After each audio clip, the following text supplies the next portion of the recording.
This idea began as I was sitting at this exact kitchen table trying to decide what kind of lure to make next after my last video of Patrick Star. And as I was browsing the vast, mysterious world of the internet, trying to find inspiration, I was suddenly struck in the face by a My Little Pony doll, courtesy of our dog Lila. And as I tossed it back to her, Pink Pony Club by Chapel Roan started playing on my YouTube playlist.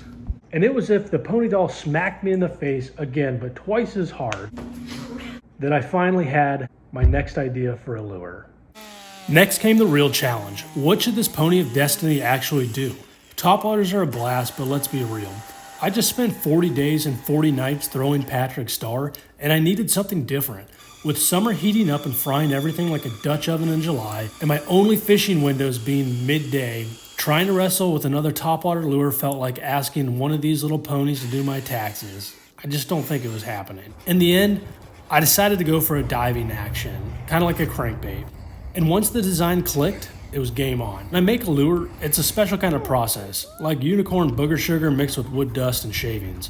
Growing up, my mom always said reading is the magic key, it takes you where you want to be. But for me, it's carving. When I carve, my brain wanders. I slip into this weird, peaceful world where I'm underwater, in the woods, on the flats, and probably in some secret brony convention deep in my subconscious where I never wanted to be, but now I'm trapped there until I finish this lure and catch a fish. Anyway, back to the Pink Pony Power lure.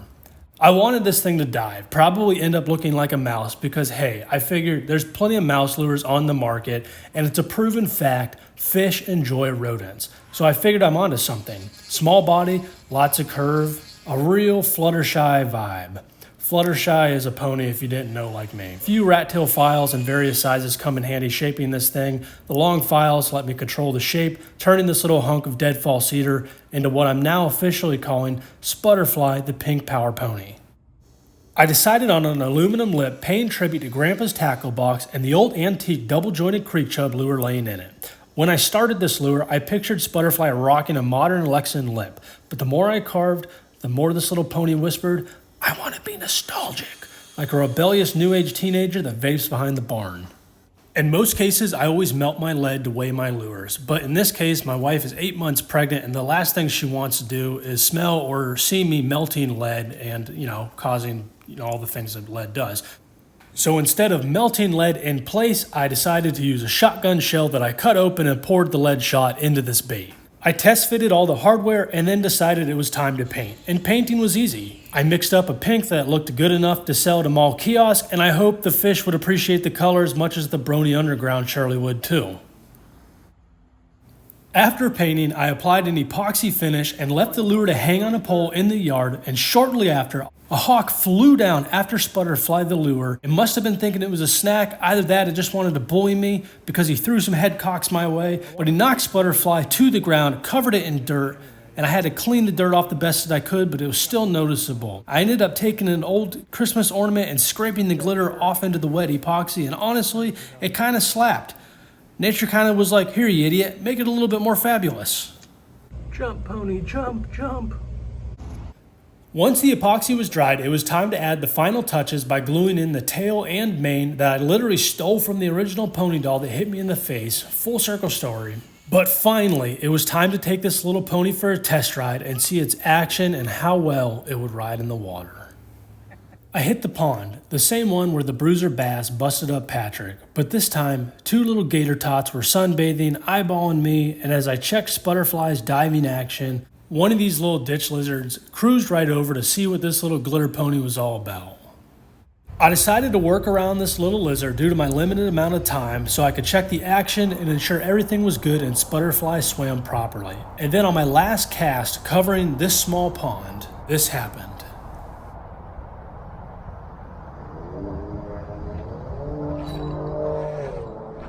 Here we go. We got a gator right here too. That's a nice bass. Oh my gosh. I think that's the bass. That little gator.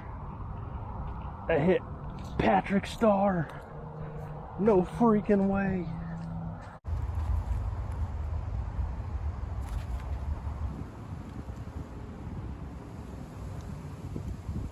Ate it. Just, good Lord, buddy. Get out of here.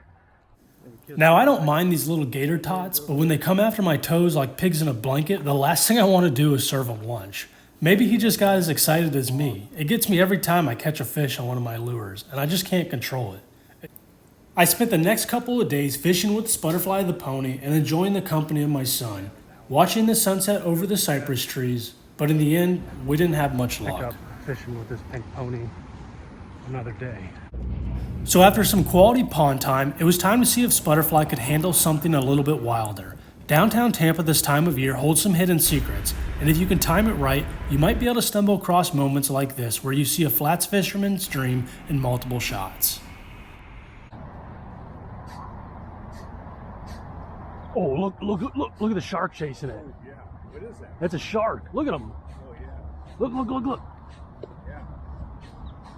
Nice. Oh, he's interested. Little blacktip. Oh, he'll look. You're going to Now I live in Florida, so nothing should come as a surprise anymore. But if bronies can cross dimensions, so can this pony. And I'm finding out there's a lot in the animal kingdom. After casting wherever I could find access on the Riverwalk and getting no bites, I decided to move onto a flat outside of the concrete jungle where I hope to find an aggressive taker. It's a nice red. And while this flat was beautiful, the opportunity was short-lived.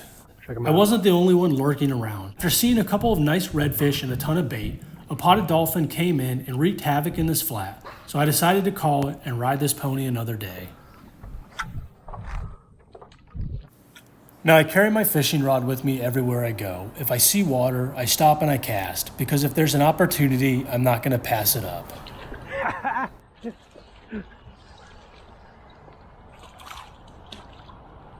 Nice.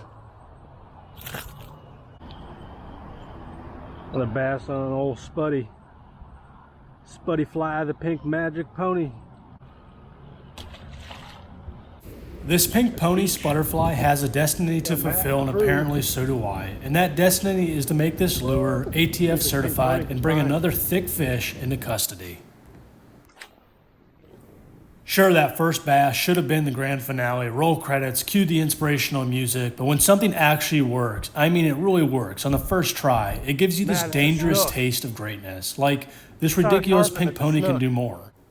I ended up at one of my favorite snook haunts with my son and a good buddy, a real last-minute fishing trip, the kind that feels like fate sometimes. And in the final moments of the day, as the sun dipped low and the water lit up, bait everywhere, trophy snook right there, started Matt. tailing along the surface like submarines in stealth mode, and I thought greatness was about to happen. I thought this was the moment. Oh, God, yeah. Oh, that's so fun. Oh, my God. No. He's digging in. Going that way. Hurry. Fast. This park we're at closes at sundown, and if you're not out, you get locked in, which isn't really a problem, but my wife sure wouldn't be happy about me getting locked in with our toddler son. We watched these mega snook cruise the bottom, tails high, just barely in casting range, but it was no dice. I blew the opportunity right there. The perfect setup, the perfect moment, the perfect end to this video, and I couldn't make it happen. I felt shattered.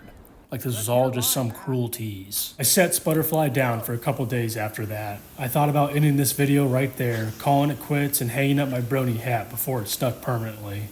But after some heavy rain and the bass started getting frisky, I thought, all right, one more cast.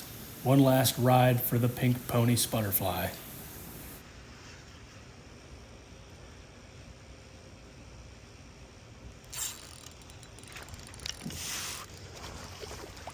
Oh my God. No way.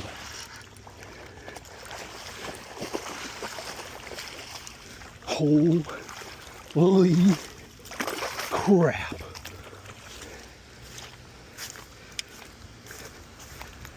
Hey, my man, will you take a photo of me real quick?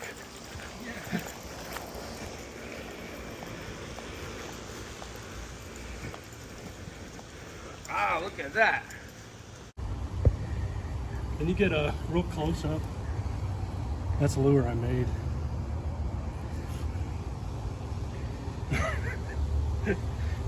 What is that, a unicorn? Yeah, I mean, it's my We're little talking about good luck, huh? Shout out to the random dude working on a water line who dropped everything to snap these photos of me. Just some stranger out here catching fish on a pink pony. Don't mind me. My scale read 7 pounds, but I swear this fish felt like 10. And at this point, I'm probably a full-blown brony. Never planned on this, didn't ask for it, but here we are. Stockholm Syndrome with glitter and friendship lessons. Oh my God. When trophy fish keep wrecking a pink pony, it's got to be magic. Please like, subscribe, let's keep this ride alive.